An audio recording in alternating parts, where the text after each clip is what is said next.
আসসালামু আলাইকুম। সবাই কেমন আছেন? আশা করি ভালো আছেন। আমিও ভালো আছি। এখন আপনাদেরকে যে গল্পটা শোনাবো সেটা কোনো সিনেমা বা নাটকের কোনো গল্প না। এটা আমার জীবনে ঘটে যাওয়ার একটি ঘটনা আমি আপনাদের সাথে শেয়ার করতে চাই। আমার স্বামী সিএনজি ড্রাইভার, সিএনজি চালায়। তো এমনি মোটামুটিভাবে আমরা সংসারটা ভালোই চলতেছে, কিন্তু আমরা কোনো ফ্ল্যাট বাসা ভাড়া থাকি না। অনেক ভাড়াটে একসাথে আমরা থাকি, অনেকজনে মিলে একসাথে একটা রান্নাঘর ব্যবহার করি, একটা ওই ব্যবহার করি, এই কল বাথরুম ব্যবহার করি অনেকের সাথে। তো এখানে কেউ লাড়কি চুলা রান্না করে, কেউ গ্যাসের চুলা রান্না করে। তো কারেন্টের কোনো লাইনের কোনো গ্যাস নাই এখানে, যার যার গ্যাসের বোতল কিনে ব্যবহার করা লাগে। এখন এমনি কদিন ধরে গাড়ি চালাতেছে, ঠিক মতন টাকা পয়সা আনতে পারতেছে না। একটু রোডের অবস্থা খারাপ, এই জন্য তেমন একটা ইনকাম হইতেছে না। মাঝে মধ্যে একটু হরতাল হয়, অবরোধ হয়, এর কারণে কোনো ইনকাম সোর্সটা নাই, কমে গেছে গা। এখন এই ঘরে কোনো টাকা পয়সা জমানো ছিল না। অনেক সময় ইনকাম ভালো হইলে টাকা পয়সা 2000 1000 এমনি পড়ে থাকে। এখন বাজার বুজার চালাইতেছে খুব কষ্ট করে। তাই গ্যাসের বোতলটা অনেক দিন ধরে আনা হয়েছে। এখন ভাতটা রাঁধছি গরম গরম, তরকারিটা যখন বসাইছি আধা বিধু হয়েছে, পুরো হয়নি, একটুখানি হয়েছে, মাত্র কষাইতেছি, এর মধ্যে ধাপ করে গ্যাসটা নিভে গেল গা। পরে বুঝতে পারলাম যে গ্যাস লাগবে, গ্যাসের বোতল শেষ হয়ে গেছে গা। এখন কি করি?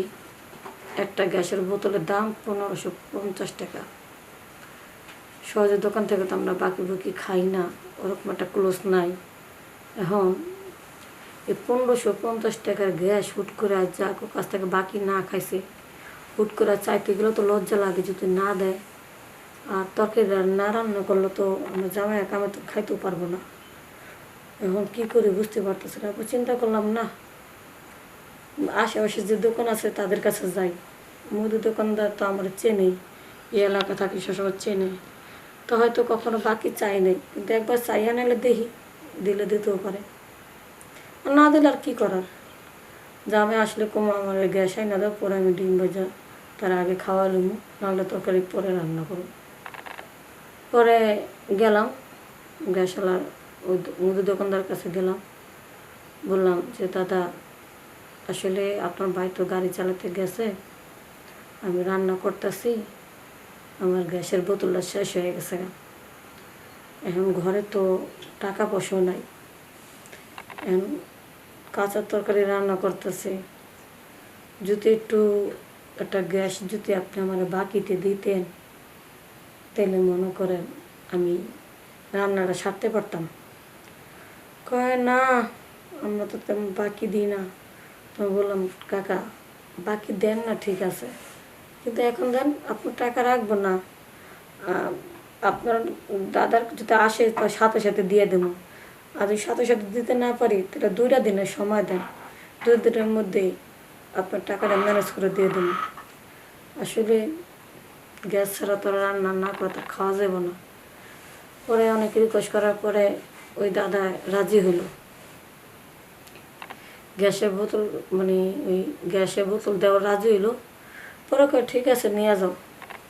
তখন দাদারে বললাম, দাদা আমার বাসা তো পুরুষ মানুষ নাই, সবাই দুপুর টাইমে কামে আছে, আপনি যদি একটু কষ্ট করে দিতেন, দরকার বলে আপনার 20টা টাকা বাড়া দেবো, ভালোই হতো। পরে মুদির দোকানদার একটা পিচ্চি দোকানে বসাইয়া পরে গ্যাসের বোতলটা আমারে দিয়া গেছে। তো এই দেওয়া জাতের খেলা, ওই বোতলের দিছে মতো আমি বোতলের উপর হয়ে আবার বোতলের মুখটা লাগাই না ধরছি, আমার গ্যাসের বোতলের মিটারটা লাগাই না ধরছি, উপরে হয়েছে মতন যে শাড়ির আঁচলটা খুললে পড়ে গেছে। তখন ওই খুললে পড়ে গেছে মতনই, তখন মনে করেন আমি ওই গ্যাসের বোতলটা মুখ লাগাতেছে, এখন বলতেছে যে আমারে বলতেছে, ওই জিনিসটা দেখার পরেই গ্যাসওয়ালার ওই লোকটা মুদি দোকানদার তার মাথাটা খারাপ হয়ে গেছে। সে বলতেছে কি ব্যাপার ভাবি, কি দেখলাম আমি? বললো কি দেখলাম? কয় আপনার যে এত সুন্দর বডি ফিটনেস, সেটা দেখে তো আমার মাথাটা পুরো খারাপ হয়ে গেছে। ভাবি ভাবি একটা কিছু করা যায় না? দেখেন না ভাবি, কি করতে পারেন? কয় কী করুন? তা আমি বললাম ভাবি আমার একবার একটু সুযোগ করে দেন না। এই যে আপনি আমার থেকে গ্যাসের বোতল নিয়েছেন না, আমি আপনার কথা দিতেছি, আপনার গ্যাসের বোতলে 1 টাকাও লাগবে না, ঠিক আছে? গ্যাসের বোতলে 1 টাকাও লাগবে না। বোতলে টাকা পয়সা দরকার নেই, বরঞ্চ আপনার যা লাগে আমি দেখুন, প্রতি মাসে লাগে আমার থেকে গ্যাসের বোতল নিয়ে, সমস্যা নেই, আমার একটু সময় দেন। পরে আমি তারে সময় দিতে রাজি হইলাম। সে আমারে গ্যাসের টাকা নিল না। দুপুরবেলা ছিল তো, রুমটা সবাই কাজ কামের ব্যস্ত। রুমের ভিতরে ঢুকছে, ঢোকার পরে আমি গেটটা লাগা দিয়া মুদির দোকানদারের সাথে ইচ্ছা মতন মন মতন করে সময় দিলাম। সময় দেওয়ার পরে সেই এত পরিমাণ খুশি হয়েছে, জানেন ভাবি, আজকে সময় কাটানোর পরে আমি এত তৃপ্তি পেলাম, শান্তি পাইলাম, আমার কাছে অনেক ভালো লাগছে ভাবি। মাঝে মধ্যে এরকম সুখ দিয়ে আপনাকে আমি ঠকাইব না।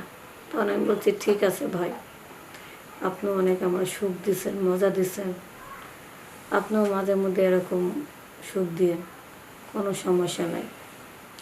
তো এইভাবে আস্তে আস্তে গ্যাসওয়ালার ওই মুদি দোকানদারের সাথে আমার একটা ভালো সম্পর্ক হয়ে গেল না। তো গ্যাসের টাকাটাও দেওয়া লাগলো না, আর প্রতি মাসে তো আমার একটা করে বোতল দেয়। টাকা কিন্তু আমি ঠিক আমার স্বামীর কাছ থেকে নিই, সেটা কিন্তু মুদির দোকানদারকে দিই না। আবার উল্টা মাঝে মধ্যে মুদির দোকানে আমার এটা সেটা কিনা দেয়, একটু বাজার বোতল কিনা দেয়, সদাপাতি দেয়। মাঝে মধ্যে যখন হ্যাঁ সুযোগ সুবিধা পায় তখন এসে আমার সাথে সময় কাটায়। কিন্তু আসলে এই ধরনের সময় কাটানোটা ঠিক না। আমার স্বামী কষ্ট করে হলেও আমাকে যতটুকু পারতেছে সেই আমার যত্ন নিচ্ছে, আমার খরচ চালাইতেছে। কিন্তু দিনের পর দিন স্বামীরে ঠকাইয়া কিছু টাকার লোভে আসলে এই কাজটা করা ঠিক না। আমি তো ভুল যা করা করে ফেলেছি, আমি তো তোবা কাইটা বইছি যে আর কখনো এরকম ভুল করুন না। তাই আপনাদেরকে বলতেছি, আর কখনো স্বামীরে যা ঠকাইছেন আমার এই ভিডিও দেখার পরে কখনো কোনোদিন কাউরে ঠকাইবেন না। কোনো বিশেষ করে আপনার স্বামীদেরকে এই ধরনের কাজ থেকে আপনারা দূরে রাখবেন। আর আপনারাও এই ধরনের খারাপ কাজ করবেন না, আর স্বামীরও করতে দেবেন না। সবাই ভালো থাকবেন, সুস্থ থাকবেন। আসসালামু আলাইকুম।